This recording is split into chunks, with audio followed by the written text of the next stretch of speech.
So, what happened in the Seattle real estate market this May? Well, that's the question I'll be answering today on RE Radar. And if this is your first time joining us, welcome. My name is Nathan Matheson, and I'm your host and realtor.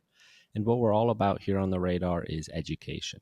So, buckle up and get ready to learn about what happened in last month's real estate market. For those watching, you'll be seeing graphs on the screen, but if you're listening, I'll make sure to get the details out there so you can understand it just as easily. Now I'm going to be breaking this down into two segments. First off, I'm going to be looking at just residential in Seattle, and then I'll be bringing in condominiums.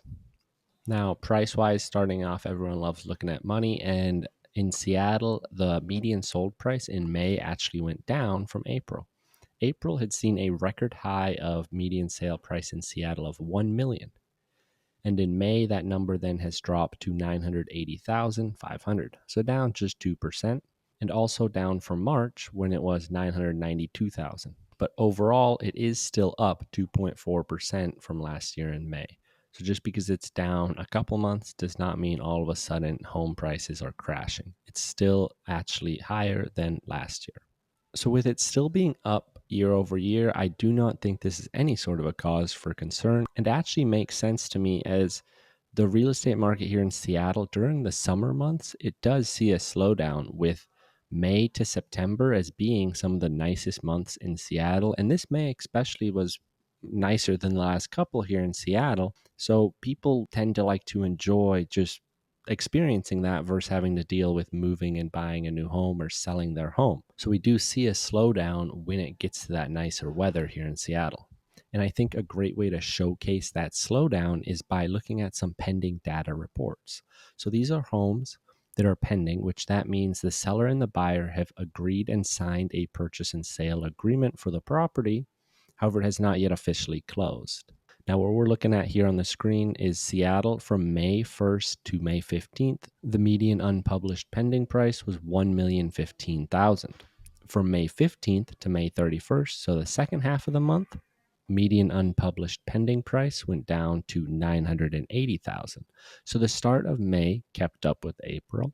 And then as the month continued and people started seeing what was going on, it began slowing down. And as the month ended, houses were not selling for as much as they started in the month of May. Another piece to touch on here in the pending data report before I move on is how we saw a higher percentage of houses pending with multiple offers and more houses pending with escalation clauses during the first 2 weeks of May than the last 2 weeks of May. And the first half of May then also had less financing addendums and less inspection addendums than the last 2 weeks of May saw. What that means is at the start of May, less people were putting in inspection contingencies and financing contingencies into their offer than they are now at the end of May. So the housing market is cooling off in terms of pricing. That's what this data is showing. But what about the actual transactions? And that is where, to me, it is very noticeable that people in Seattle aren't, or they just can't buy houses like they used to. We had a lower number of closed sales in May, 565, compared to April's 584, which, if you recall, April's closed sales data, that was below the previous 12-year average. And now for May, that number is even farther below the 12-year average of May, as in May, 7 of the last 12 years were over 800 closed sales. The 12-year average for May, thus, is 784.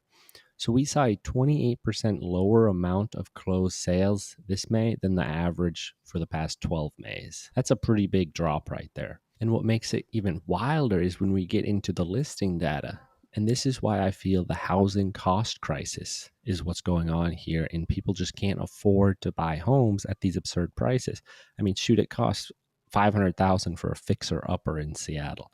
That's why we're seeing such low closed sales data, because the houses were there this past May. We saw 1,338 new listings. May 2019 at 1,368 is the only month in the last 15 years to have more new listings.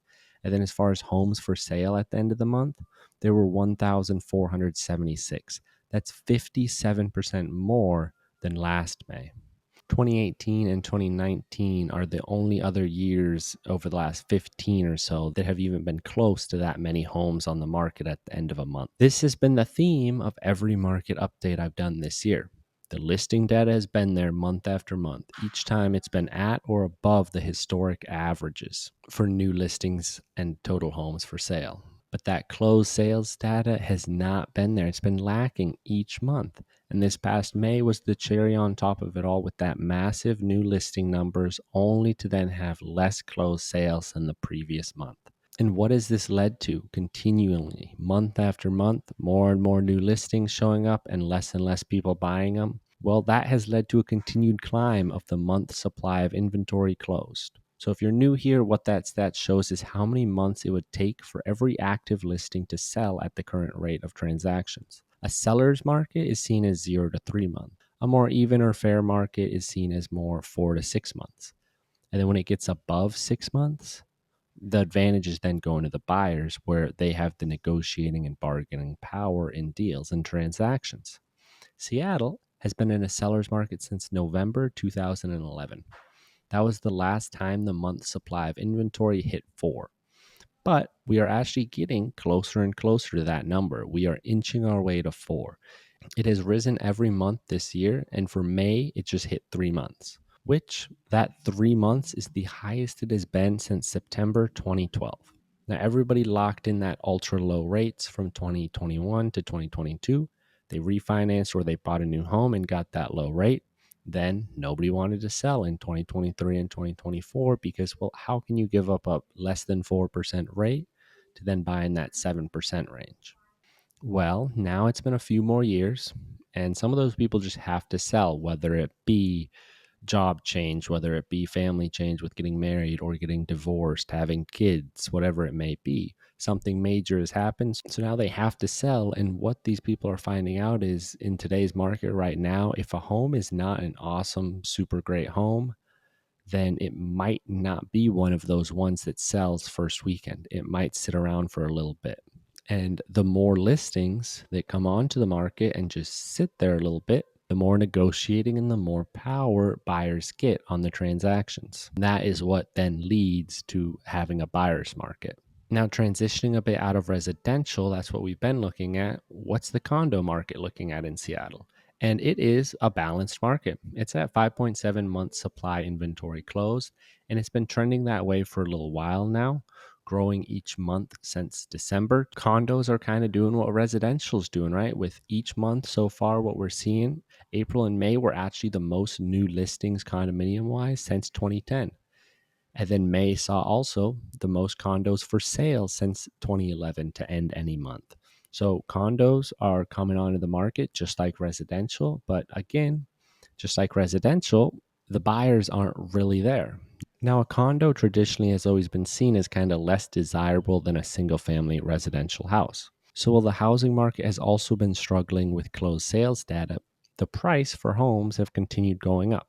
And it might have gone down from April to May, but still up 2.4% year over year residential wise. That's not the case for condos. The median sale price for a condominium has actually gone down every month this year. In January, it was 650,000, the best ever. Now fast forward to May, the median sale price for condos, 568,000. The condo market has not been able to sustain these higher prices with the interest rates around 7%. Condos are sitting on the market with the buyers then not being out there to buy them. Another thing I like to bring up with condos and kind of touching on the subject of why they're not being able to sustain this as well as residential maybe is just condos as a whole. You're buying a whole building. You're not just buying your unit. So you're buying a big building. And in Seattle, the big wave of condominium complexes came around the 1980s. So a lot of units were built then. And those are now 40 to 50 years old. So the major systems then in these condo complexes, like the heating and the plumbing and the siding for these buildings, all this stuff, I mean, it is worn down by now. It's ancient, it's outdated. It's either already been replaced or it is past due and in need of being replaced. There are a lot of buildings that are like this and that fit that criteria. So that could be another factor that is hurting the condo market. I've seen it firsthand recently. I'm showing a condo to a client, and then after that, I look into it a little more. And next thing you know, it's like they're talking about they're going to be needing new siding and 16 units total. So if they're spending a million plus on siding, that is going to be an expensive special assessment, or and HOA dues will be increasing for each person who owns a condo in that complex. Nobody is super eager to buy condos with super old buildings, as they are more likely to be hit with special assessments for some big maintenance projects. And that is what we have in Seattle. We have a lot of older condos. That is something that needs to be fixed in Seattle. They need to allow for builders to more easily build condominiums, and to then help fix this supply shortage that we are seeing in Seattle, that is leading to these home prices going up, that is then leading to nobody being able to afford homes, which is then leading to homes sitting on the market. It's quite the cycle this real estate is here in Seattle. And you could just go in and talk about this for ages. But that is kind of all the time I've got for the market update for May. And if you have any follow up questions or are curious to hear more about any certain aspects, because there's so many different little niches and little small components in this, that I'm always happy to talk with you one on one, but just can't make a podcast about it because this podcast would end up 2 to 4 hours if I tried to cover every aspect each time. But if you do have one of those questions, send me a message and I'm always happy to help you out. But until then, thank you for watching and thank you for listening. Till next time, peace.